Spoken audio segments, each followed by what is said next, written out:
مدہ سرائی فرما رہے تھے۔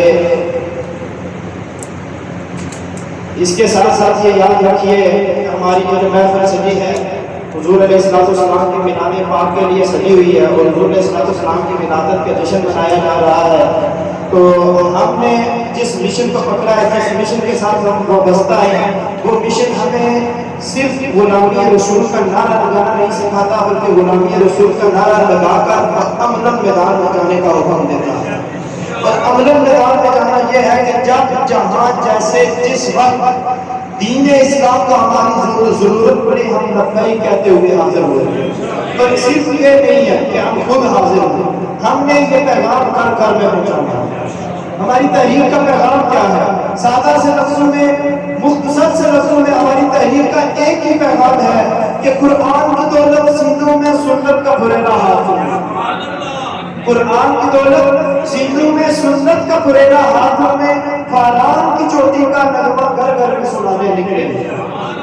حضرت نے بڑا ہی مدلل بیان کیا ہے اور حوالے بھی دیے، تو میں اسی کی ترجمانی کرتے ہوئے کہ قرآن کی دولت سینوں میں، سنت کا پھریلا ہاتھوں میں، فاران کی چوٹی کا نغمہ گھر گھر میں سنانے نکلے۔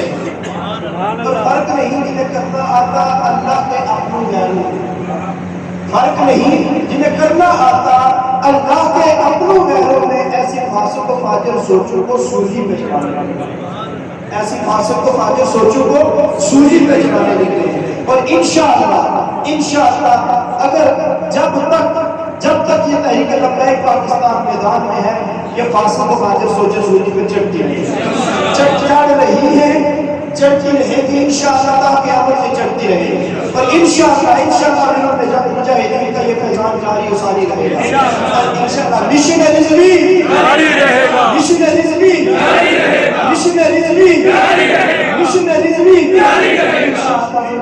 تو میں نعت رسول مقبول کے لیے دعوت دیتا ہوں جناب محمد فیصل رضوی صاحب کو بھی تشریف لائے اور نعت رسول مقبول پیش کریں۔